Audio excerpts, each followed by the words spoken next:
À Francfort, Renault se fait discret. Les visiteurs ne verront qu'un Captur exposé à l'extérieur des halls. Un lancement en catimini pour un modèle sur lequel la marque fond pourtant de grandes ambitions.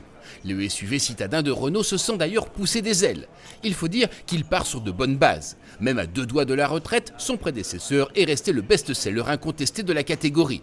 Du coup, le Captur 2 voit plus grand et atteint les 4,23 m de longueur, soit 11 cm de plus que le modèle actuel. On sent bien qu'on a voulu changer de dimension avec ce nouveau Captur, mais l'ambition première de la voiture, c'est quand même de fidéliser les clients de la première génération. Et donc on s'est appuyé sur l'ADN de la voiture, en particulier la modularité, avec la banquette arrière coulissante, qui permet un très très grand coffre, le plus grand de la catégorie, mais aussi un potentiel unique de personnalisation.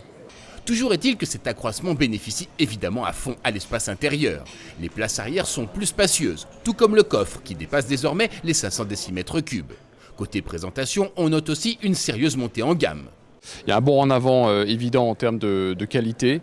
On avait été critiqué en termes de qualité avec la première génération, par les clients, par la presse également. Donc clairement, ça a été une priorité absolue de faire un saut en avant en termes de qualité perçue avec des matériaux soft partout à l'intérieur de la voiture. Un travail très soigné sur les jeux et les affleurements. Et à l'arrivée, on peut dire que c'est une vraie révolution, comme l'était d'ailleurs Clio 5 par rapport à la génération précédente de Clio. Clio 5, dont le Captur hérite des interfaces, en particulier de la grande tablette tactile verticale de 9,3 pouces réservée aux finitions hautes.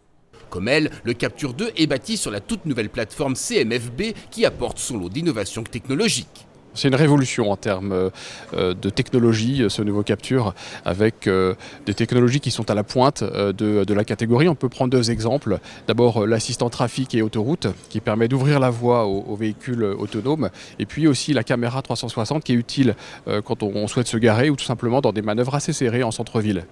Une version hybride rechargeable e-tech de 130 chevaux est même prévue pour l'an prochain, qui promet une autonomie électrique de 50 km.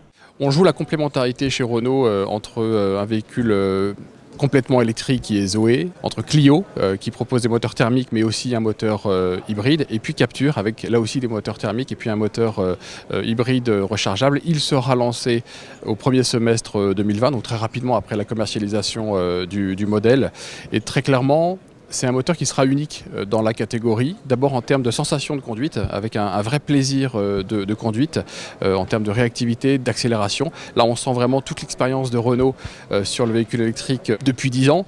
Et puis, en termes d'efficience et de consommation, on va proposer un moteur qui sera au meilleur niveau de la catégorie. Renault espère vendre entre 10 et 20% des Capturs dans cette version. La commercialisation du modèle est prévue en fin d'année à des tarifs qui devraient être un peu supérieurs à ceux du modèle actuel, tablé sur un premier prix aux alentours des 19 000 €.